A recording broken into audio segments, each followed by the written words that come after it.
OPS, NPS और UPS में basic अंतर क्या है, ये आपको अच्छे से समझ लेना चाहिए।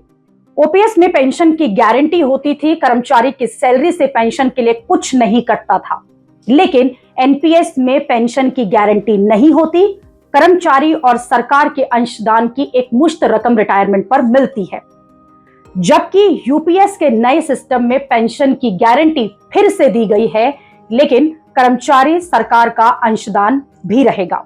इस हिसाब से देखा जाए तो पेंशन का नया सिस्टम यूपीएस एक तरह से ओपीएस और एनपीएस का मिला जुला रूप है। यूपीएस में आपको ओल्ड पेंशन स्कीम की तरह ही रिटायरमेंट के बाद गारंटीड पेंशन मिलेगी, लेकिन यूपीएस में एनपीएस की तरह ही सैलरी का एक हिस्सा कटेगा।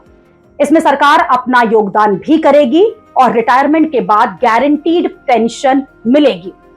नई पेंशन सिस्टम यूपीएस और मौजूदा पेंशन सिस्टम एनपीएस के बीच अंतर यह है कि एनपीएस में कर्मचारी की सैलरी का 10% अंशदान होता है, सरकार इसमें 14% का अंशदान अपनी ओर से करती है। एनपीएस का पैसा शेयर मार्केट में लगता है, इसलिए मार्केट के भी फायदे होते हैं। रिटायरमेंट के समय एनपीएस में कुल जमा का 60% जो है एक मुश्त निकाल सकते हैं और 40% पेंशन के तौर पर फिक्स होता है। लेकिन अब सरकारी कर्मचारी चाहें तो एनपीएस की जगह पर यूपीएस को चुन सकते हैं, जो कि अप्रैल 2025 से लागू हो जाएगा। यूपीएस में भी एनपीएस की तरह कर्मचारी की सैलरी से 10% अंशदान होगा, जबकि यूपीएस में सरकार का जो अंशदान है उसे बढ़ाया गया है, 14 से बढ़कर 18.5% कर दिया गया है। लेकिन एनपीएस की तरह यूपीएस का पैसा जो है वो मार्केट में निवेश नहीं होगा। यूपीएस में गारंटीड पेंशन का प्रावधान है, जो गारंटीड पेंशन एनपीएस में नहीं मिलती। लेकिन एनपीएस हो या नया आया सिस्टम यूपीएस हो, सरकारी कर्मचारियों को यह सिस्टम पसंद नहीं है। उन्हें तो पेंशन का पुराना सिस्टम यानी कि ओपीएस ही चाहिए, क्योंकि उसमें ज्यादा सिक्योरिटी है।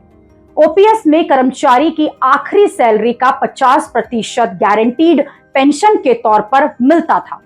पेंशन के लिए कर्मचारी को अपनी सैलरी से कोई योगदान नहीं करना पड़ता था।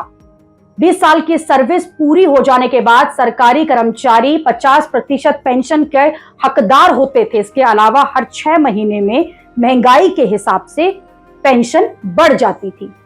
ओल्ड पेंशन स्कीम के इन्हीं फायदे और सिक्योरिटी को देखते हुए सरकारी कर्मचारी इसे फिर से लागू करने की मांग कर रहे थे, क्योंकि उन्हें मौजूदा पेंशन सिस्टम एनपीएस बेहतर नहीं लगता। लेकिन सरकार यूपीएस लेकर आ गई तो कर्मचारियों ने इसे रिजेक्ट कर दिया कि उन्हें तो ओपीएस ही चाहिए।